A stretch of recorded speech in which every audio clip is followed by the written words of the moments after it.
Hi കൂട്ടുകാരെ, പുതിയൊരു വീഡിയോയിലേക്ക് എല്ലാവർക്കും സ്വാഗതം. അങ്ങനെ ശ്രേയ ഭിക്ഷക്കാരിക്ക് ഈ പാദസരം കൊടുത്തിരിക്കുകയാണെന്നുള്ള സത്യം അങ്ങ് ചാരു വെളിപ്പെടുത്തണം കേട്ടോ. ഇത് വിശ്വസിക്കാനാവാതെ ഹേമയും അരവിന്ദനും നിൽക്കണം, ആകെ ഞെട്ടലോടുകൂടി നിൽക്കണം കേട്ടോ. ആ സമയം തനിക്ക് കിട്ടിയ അവസരം ഒട്ടും പാഴാക്കില്ല കേട്ടോ. ആകാശ് അങ്ങ് പൊട്ടിച്ചിരിക്കുകയാണ്. എന്നിട്ട് പറയണേ, ഏട്ടാ നിന്നോട് ഞാൻ പല പ്രാവശ്യം പറഞ്ഞു, അവൾ ഒരിക്കലും നിന്നെ കല്യാണം കഴിക്കുന്നത് നല്ലതിന് വേണ്ടിയല്ല, സ്നേഹത്തിന് വേണ്ടിയോ അത് സ്നേഹിക്കുന്നോ ഒന്നും നിന്നോടില്ലെന്ന് ഞാൻ പറഞ്ഞു. അവൾ നിന്നെ കല്യാണം കഴിക്കുന്നുണ്ടെങ്കിൽ പ്രതികാരത്തിന് വേണ്ടിയാണ്. ഇന്ന് നിന്റെ കാലിൽ നീ ഇട്ടുകൊടുത്ത കാലിൽ പാദസരം ഭിക്ഷക്കാരിക്ക് കൊടുത്തെങ്കിൽ നാളെ നിന്റെ താലി അവൾ ആർക്ക് ഇട്ടുകൊടുക്കും എന്നുള്ളത് നീ ഒന്ന് ആലോചിച്ച് നോക്കിക്കോ എന്ന് പറഞ്ഞിട്ട് ആകാശ് ഇങ്ങനെ പൊട്ടിച്ചിരിക്കുകയാണ് കേട്ടോ. ഇതേ സമയം അരവിന്ദനെ അങ്ങ് ദേഷ്യം പിടിക്കണം, നീ ഒന്നും മിണ്ടാതിരിക്കുന്നുണ്ടോ, എന്താണ് സത്യത്തിൽ സംഭവിച്ചത്? അപ്പോൾ ഉടനെ തന്നെ ചാരു ഉണ്ടായ കാര്യങ്ങൾ പറയാണ് കേട്ടോ. ഭിക്ഷക്കാരി അവിടെ നിൽക്കുന്നുണ്ടായിരുന്നു, ഞാൻ അവരുടെ ബാക്കിലായിരുന്നു, അങ്ങനെ ഈ പാദസരം അവരുടെ പാത്രത്തിലിട്ട് കൊടുത്തു, ഞാൻ പണം കൊടുത്ത് വാങ്ങിച്ചതാണെന്നുള്ള സത്യമൊക്കെ വെളിപ്പെടുത്തുമ്പോൾ ഇത് കേൾക്കുന്ന ബാലമാമ പറയണം, ഇത് ഇങ്ങനെയൊക്കെ തന്നെ വരുള്ളൂ ഞാൻ മനസ്സുകൊണ്ട് പ്രതീക്ഷിച്ചതാണ്, അതുകൊണ്ട് എൻ്റെ മകനോട് ഞാൻ പല പ്രാവശ്യം പറഞ്ഞു ഈ വിവാഹം വേണ്ടെന്ന്. അപ്പോൾ ഉടനെ തന്നെ ചാരു പറയണേ, അരവിന്ദ നിന്നോടുള്ള സ്നേഹം കൊണ്ട് പറയണേ, നീ അവളെ കല്യാണം കഴിക്കുന്നത് കൊണ്ട് ഞങ്ങൾക്ക് ആർക്കും എതിർപ്പൊന്നുമില്ല, പക്ഷെ അവൾ നിന്നെ കല്യാണം കഴിക്കുന്നത് നിന്നെ ഒരു കരുവാക്കിയാണ്, അതായത് ഞങ്ങളോടുള്ള പ്രതികാരം വീട്ടാൻ മാത്രം നീ ഒരു കരുവാണ് അവളുടെ മുന്നിൽ, ഷേയുടെ മുന്നിൽ. അത് നീ മനസ്സിലാക്കണേ, നിന്റെ ജീവിതം അവളുടെ കഴുത്തിൽ നീ താലി കെട്ടുന്നതോടുകൂടി തകരും, അതുകൊണ്ടാണല്ലോ ഇന്ന് ഇവളിത് ചെയ്തിരിക്കുന്നത്. ഈ സത്യം ഞാൻ നിനക്ക് മുന്നിൽ കാണിച്ചു തന്നതെന്ന് പറയുമ്പോൾ ഹേമങ്ങ് പൊട്ടിത്തെറിക്കുകയാണ്. മതി, നിർത്തുന്നുണ്ടോ? അപ്പോൾ ഉടൻ തന്നെ അമ്മായി നിർത്താനൊന്നും പറ്റില്ല, അമ്മായി എപ്പോഴും പൊന്നെ പൊന്നെ എന്ന് പറഞ്ഞ് വിളിച്ച് നടക്കുന്ന മരുമകൾ ആവാൻ പോകുന്നവളാണ് ഇന്നീ ചെയ്തിരിക്കുന്നത്. അത് കേട്ട ഉടൻ തന്നെ, നീ നിർത്തടി സാരി വിറ്റ് നടക്കുന്നവളെ, നിന്റെ സംസാരം കേട്ടാൽ തന്നെ ദേഷ്യം പിടിക്കും, ഇതിൻ്റെ സത്യാവസ്ഥ അറിഞ്ഞിട്ട് ബാക്കി കാര്യമുള്ളൂ, വാ അരവിന്ദ നമുക്ക് പോവാമെന്ന് പറഞ്ഞ് പോവാഴേട്ടോ. ഇതേ സമയം ആകാശ് പറയണ, എത്ര പറഞ്ഞിട്ടെന്താ, അമ്മക്ക് മനസ്സിലാവില്ലല്ലോ, മറ്റുള്ളവരുടെ വാക്കിന് യാതൊരു വിലയും കൊടുക്കുന്നില്ലല്ലോ എന്നിങ്ങനെ പറയുന്നുണ്ട് കേട്ടോ. അങ്ങനെ ഈ സമയം ഇവർ പിന്നീട് ഷേയുടെ വീട്ടിലെത്തുന്ന ആ ഒരു രംഗമാണ്. ഷേയുടെ വീട്ടിലെത്തിയിരിക്കുകയാണ്. അങ്ങനെ ഷേയോട് ഇങ്ങനെ പൊട്ടിത്തെറിക്കുകയാണ് അരവിന്ദൻ ചെന്നിട്ട്. അപ്പോൾ ഈ സമയം ഷേയുടെ അമ്മ പറയുന്നുണ്ട്, എന്താ മോനെ നീ ഇങ്ങനെയൊക്കെ സംസാരിക്കുന്നത്? ഇതേ സമയം ഞാൻ പിന്നെ എങ്ങനെ സംസാരിക്കണം? നിങ്ങളുടെ മകൾ കാണിച്ചു വെക്കുന്ന ഓരോ പ്രവൃത്തിയും കണ്ടില്ലെന്ന് നടിച്ച് ഞാൻ അവളുടെ കഴുത്തിൽ താലി കെട്ടാമെന്ന് പറഞ്ഞത് അവളോടുള്ള പ്രണയം കൊണ്ടാണ്, പക്ഷെ അവൾ എന്നെ പ്രണയിക്കുന്നില്ലെന്ന സത്യം ഞാൻ മനസ്സിലാക്കി. അത് കേട്ടോട് തന്നെ ഷേ പറയണേ, എന്താ നീ ഇങ്ങനെ സംസാരിക്കും? ഞാൻ പിന്നെ നിങ്ങൾക്ക് മുന്നിൽ എങ്ങനെ സംസാരിക്കണം? ഇത്രയും നാളും നിങ്ങൾ എന്നെ ഒരു പൊട്ടനാക്കുകയാണെന്നുള്ള സത്യം ഇപ്പോഴാണ് മനസ്സിലായത്. ഇന്ന് എൻ്റെ അനിയൻ എൻ്റെ മുഖത്ത് നോക്കി ചോദിച്ചു. അപ്പോൾ അത് കേട്ടോട് തന്നെ ഷേ പറയണേ, നീ എന്തിനാ ഇങ്ങനെയൊക്കെ സംസാരിക്കുക? കാര്യം എന്താണെന്ന് കാര്യം പറയണ്ട, കുറേ ആയല്ലോ പൊട്ടനാക്കല്ലോ തുടങ്ങിയിട്ടുള്ളത്, കാര്യം എന്താണെന്ന് നിനക്ക് തന്നെ അറിയാലോ എന്ന് ഷേയോട് പറയാണ്. അപ്പോൾ ഷേയുടെ അമ്മ ചോദിക്കുകയാണ്, മോനെ നിങ്ങൾ മതി മോനെ മോനെ എന്ന് വിളിക്കുന്നത് മതി, നിർത്തിയേക്ക്, നിങ്ങളുടെ മകളുടെ കഴുത്തിന് ഞാൻ താലി കെട്ടുന്നു, ഈ കല്യാണവുമില്ല. അത് കേൾക്കുന്ന ഷേ പറയണേ, നീ എന്തിനാ ഇങ്ങനെയൊക്കെ പറയുന്നത്?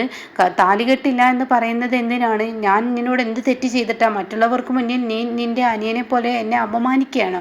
അത് കേട്ട ഉടനെ, ഞാനല്ല അപമാനിച്ചത്, നിങ്ങൾ തന്നെയാണ് അപമാനിച്ചത്, മേഡം മേഡം എന്ന് പറഞ്ഞ് ഞാൻ വിളിച്ച് നടന്നിട്ട് എന്നെയും എൻ്റെ അമ്മയെയും നിങ്ങൾ എല്ലാവർക്കും മുന്നിൽ ചതിക്കുകയാണെന്ന് ഇന്ന് എനിക്ക് മനസ്സിലായി. അപ്പോൾ ഷേ പറയണേ, എന്തിനാണ് ഇങ്ങനെ വളച്ചു കെട്ടി സംസാരിക്കുന്നത്? കാര്യത്തിലോട്ട് വരൂ, എന്താ കാര്യം?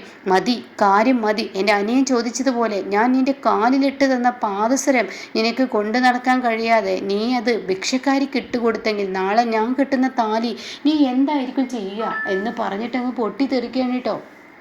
അങ്ങനെ ഈ സമയം ഈ വാക്കുകൾ കേട്ട ഉടൻ തന്നെ അത് പറഞ്ഞ ഉടൻ തന്നെ ഇങ്ങനെ നിന്നിട്ട് ഷേയ അങ്ങ് അവിടെ ഇരിക്കുകയാണ്. അതായത് ആദ്യം ഒന്ന് ഒരു പേടിയോടുകൂടി നിൽക്കുകയാണ്, ഒരു ഞെട്ടലോടുകൂടി ജസ്റ്റ് ഒന്ന് നിൽക്കും. പിന്നീട് അതിന് ശേഷം ഹേമ പറയണേ, ഷേയെ ഞാൻ നിന്നെ പൊന്നെ പൊന്നെ എന്നാണ് വിളിച്ചിട്ടുള്ളത്, ഞാൻ എൻ്റെ മോളെ പോലെയാണ് നിന്നെ ഞാൻ കണ്ടത്, എൻ്റെ മകന് വേണ്ടി നിന്നെ ഞാൻ മരുമകളായിട്ടല്ല ഞാൻ നിന്നെ വീട്ടിലോട്ട് കൊണ്ടുപോരാൻ ആഗ്രഹിച്ചത്. നിനക്ക് ഈ പാദസരം ഇഷ്ടപ്പെട്ടിട്ടില്ലെങ്കിൽ നിനക്ക് വേറൊരു പാദസരം വാങ്ങായിരുന്നില്ലേ? അപ്പോഴേക്കും അരവിന്ദൻ എന്ത് ചെയ്യുന്നു, ആ പാദസരം എടുത്തിട്ട് ടേബിളിലോട്ട് എറിയുന്നുണ്ട് കേട്ടോ. നിനക്ക് ഇഷ്ടമല്ലെങ്കിൽ എൻ്റെ മുഖത്ത് നോക്കി പറയായിരുന്നു എന്നിങ്ങനെ ഹേമ പറയാണ്.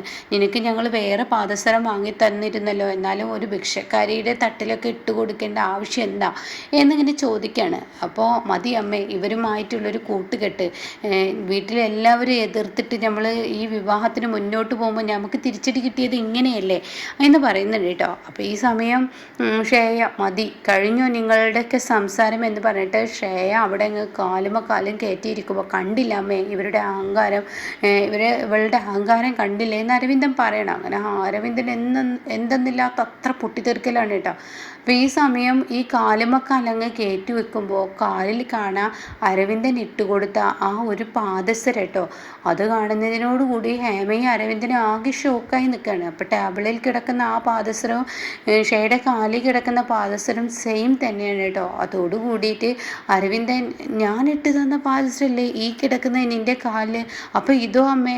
അപ്പോഴേക്കും ഷേയ പറയണേ നിങ്ങളിപ്പോൾ എന്തിനാ ഇത്രയും നേരം എന്നോട് സംസാരിച്ചത്? അത് പിന്നെ മോളെ ചാരു അവിടെ വന്നിരുന്ന് അരവിന്ദൻ ഇട്ടുകൊടുത്ത പാദസരം നീ ഭിക്ഷക്കാരിക്ക് കൊടുത്തെന്ന് അവളത് നേരിട്ട് കണ്ടു അത്രേ എന്നിങ്ങനെ പറയാണ്. അപ്പോൾ എൻ്റെ കാലിൽ പിന്നെ ഈ പാദസരം അരവിന്ദൻ ഇട്ട് തന്നതല്ലേ എന്ന് ഷേയ ചോദിക്കുകയാണ്. ആ സമയം അരവിന്ദൻ അപ്പോൾ ഇതോ അതോ എന്തൊക്കെ ഇങ്ങനെ പറഞ്ഞിട്ട് അവരുടെ മുന്നിൽ ആകെ ഒരു വട്ടായ ഒരു സീനാണ് കേട്ടോ. ഒരു തരം കൺഫ്യൂഷൻ അവരുടെ മുന്നിൽ വരികയാണ്, സംശയം വരികയാണ്. ഇതിപ്പോൾ എന്താ ഇവിടെ സംഭവിച്ചത്, സത്യത്തിൽ ഇത് ഏതാ എന്നുള്ള ആ ഒരു ലെവലിലാണ്. അപ്പോൾ ഷേയ ഇങ്ങനെ ചിന്തിക്കുന്നുണ്ട്. അതായത് ഈ ചാരുവിൻ്റെ അടുത്തോട്ട് ഈ ഭിക്ഷക്കാരി ചെല്ലുന്നുണ്ടല്ലോ, പിന്നീട് ഷാരു ഈ പാത്രത്തിൽ നിന്ന് ആ പാദസരം ഇങ്ങനെ എടുക്കുമ്പോൾ ഷേയുടെ കണ്ണിൽ പെട്ടെന്ന് പെടുകയാണ്. തൻ്റെ ആ ഒരു ഗ്ലാസ്സിലൂടെ, വണ്ടിയുടെ ഗ്ലാസ്സിലൂടെ, സൈഡ് ഗ്ലാസ്സിലൂടെ ചാരു ഇതെടുത്ത് നോക്കുന്നത് കാണണം. അതോടുകൂടി ഈശ്വര പെട്ടല്ലോ, അവൾ ആ പാദസരം കണ്ടല്ലോ, ഇനി അതിമ കയറി അവൾ പ്രശ്നം ഉണ്ടാക്കുമെന്ന് മനസ്സിലാക്കി ചാരു അപ്പം തന്നെ ദിലീപിനെ വിളിക്കുകയാണ്. തൻ്റെ പിയോണിനെ വിളിച്ചിട്ട് പറയാണ് എന്നെ ഷോപ്പിൽ ഇതേ മോഡലുള്ള പാദസരങ്ങൾ അവിടെ നീ സെലക്ട് ചെയ്ത് വെക്ക്, ഞാൻ ഇപ്പോൾ അങ്ങോട്ടേക്ക് എത്തും എന്ന് പറയുന്നുണ്ട് കേട്ടോ. അങ്ങനെയാണ് ആ പാദസരം കാലിൽ എടുത്തിടുന്നത്. മാത്രമല്ല അരവിന്ദൻ ഇട്ടുകൊടുത്ത പാദസരം അല്ലല്ലോ, അരവിന്ദൻ ഇട്ടുകൊടുത്ത അത് തനിക്ക് തീ പൊള്ളുന്ന അത്രയും ചൂടാണ് തൻ്റെ കാലിന് വരുന്നത് എന്നുള്ളത് ശ്രേയക്കറിയാം. കാരണം മനസ്സുകൊണ്ടും ഇഷ്ടപ്പെടാതെ പ്രതികാരത്തിന് വേണ്ടി മാത്രമാണല്ലോ അരവിന്ദനെ കല്യാണം കഴിക്കുന്നത്. അതുകൊണ്ട് അത്രയും ദേഷ്യത്തോടു കൂടിയാണല്ലോ താൻ ആ പാദസരം ഇടേണ്ടി വന്നത്. അപ്പോൾ അതൊരു ഭിക്ഷക്കാരിക്ക് പോയി, എന്നാൽ തൻ്റെ കാലിൽ താൻ വാങ്ങിച്ച അതേ പാദസരം ഇടുകയും ചെയ്തിരിക്കുക. അപ്പോൾ ഈ സമയം എന്താ സത്യത്തിൽ സംഭവിച്ചതെന്ന് പറയാൻ കേട്ടോ. എന്ത് സംഭവിക്കാൻ എനിക്കൊന്നും അറിയില്ല. അല്ല മോളെ, അവിടെ ആ സാരി വിൽക്കുന്നവൾ വന്നിട്ട് ഞങ്ങളോടൊക്കെ പറഞ്ഞു നീ ഈ പാദസരം ഭിക്ഷക്കാരിക്ക് കൊടുക്കുന്നത് കണ്ടു എന്നൊക്കെ. അത് കേട്ട ഉടൻ തന്നെ നിങ്ങൾ ഇതുവരെ എന്നെ മനസ്സിലാക്കിയിട്ടില്ല. നിങ്ങൾ തന്ന എല്ലാ സാധനങ്ങളും എൻ്റെ കൈകളിലുണ്ട്. പക്ഷെ നിങ്ങൾ അറിയേണ്ട ഒരു കാര്യമുണ്ട്, ഈ ചാരു ആകാശി നിങ്ങളുടെ വീട്ടിലുള്ള എല്ലാവർക്കും ഈ വിവാഹം നടക്കുന്നതിന് യാതൊരു യോജിപ്പുമില്ല. അപ്പോൾ ഈ വിവാഹം മുടക്കാൻ അവർ പല വഴികളുമായി നിങ്ങളുടെ മുന്നിലോട്ട് വരും. അത് നിങ്ങൾ മറക്കരുത്, അത് നിങ്ങൾ മറന്നിട്ട് ഇങ്ങനെയൊന്നും പെരുമാറരുത് എന്ന് പറയുമ്പോഴാണ് കേട്ടോ അരവിന്ദൻ ആകെ ഞെട്ടിപ്പോകുന്നത്. അപ്പോൾ അരവിന്ദൻ പറയണേ മാഡം എന്ന് പറയണേ, മതി എന്നെ മാഡം ഒന്നും വിളിക്കണ്ട, കുറച്ച് നിമിഷങ്ങൾക്ക് മുന്നേ എന്നെ എന്തൊക്കെയാണ് പറഞ്ഞത്, മതി ഈ വിവാഹം ഇവിടെ വെച്ച് നമുക്ക് നിർത്താം. നിങ്ങൾക്കും നിങ്ങളുടെ വീട്ടുകാരുടെ അതേ രോഗമുണ്ട്, അതുകൊണ്ട് ഇതും ഇവിടെ വെച്ച് നിർത്താമെന്ന് പറയാം കേട്ടോ. ആ സമയം അരവിന്ദൻ പറയണേ അത് പെട്ടെന്ന് ഞാൻ ഇട്ട് കൊടുത്ത അതേ പാദസരമായി ചാരു വന്നപ്പോൾ എന്താ ആ പാദസരം ഈ ഭൂമിയിൽ ഇത് തന്നെയേ ഉള്ളൂ, അത് നീ മനസ്സിലാക്കണം. നിങ്ങളത് ചാരുവിന് കാണിച്ചു കൊടുത്തിട്ടല്ലേ എൻ്റെ കാലിലിടാൻ കൊണ്ടുവന്നത്. അപ്പം തന്നെ അവർ തമ്മിൽ തയ്യാറാക്കിയ ഒരു പ്ലാനാണ്. ചാരു എന്ന് പറയുന്നവൾ ചില്ലറക്കാരിയല്ല. അവൾക്ക് പെട്ടെന്ന് ഒരാളുടെ മനസ്സ് പിണക്കാനും ഈ വിവാഹം മുടക്കാനുള്ള വഴികളൊക്കെ കണ്ടെത്താൻ അവൾക്കറിയാം. അതുകൊണ്ടാണ് അവൾ ഈ അഭിനയം നടത്തിയെന്ന് പറഞ്ഞിട്ടോ. അത് ഈ ഹേമയും അതുപോലെ തന്നെ അരവിന്ദനും വിശ്വസിക്കുകയാണ്. അങ്ങനെ എന്നാലും അമ്മ ഇത്രയും വലിയൊരു തട്ടിപ്പ് ഇവർ നടത്തുമെന്ന് തോന്നിയില്ല എന്നൊക്കെ പറയുമ്പോൾ ഷേയുടെ അമ്മ പറയണേ, നിങ്ങൾ എന്തൊക്കെയാണ് എൻ്റെ കൊച്ചിനെ പറഞ്ഞത്? ഇപ്പോൾ ഞാൻ സംസാരിക്കാൻ അരവിന്ദൻ്റെ മുന്നിലോട്ട് ഒരുങ്ങുമ്പോഴേക്കും അരവിന്ദൻ എന്നെ എന്തൊക്കെ പറഞ്ഞു. അപ്പോഴേക്കും അരവിന്ദൻ പറയാണ്, മാഡം സോറി, മാഡത്തിൻ്റെ അമ്മയോട് സോറി പറഞ്ഞാൽ ഇതുവരെയുള്ള പ്രവൃത്തികളൊക്കെ.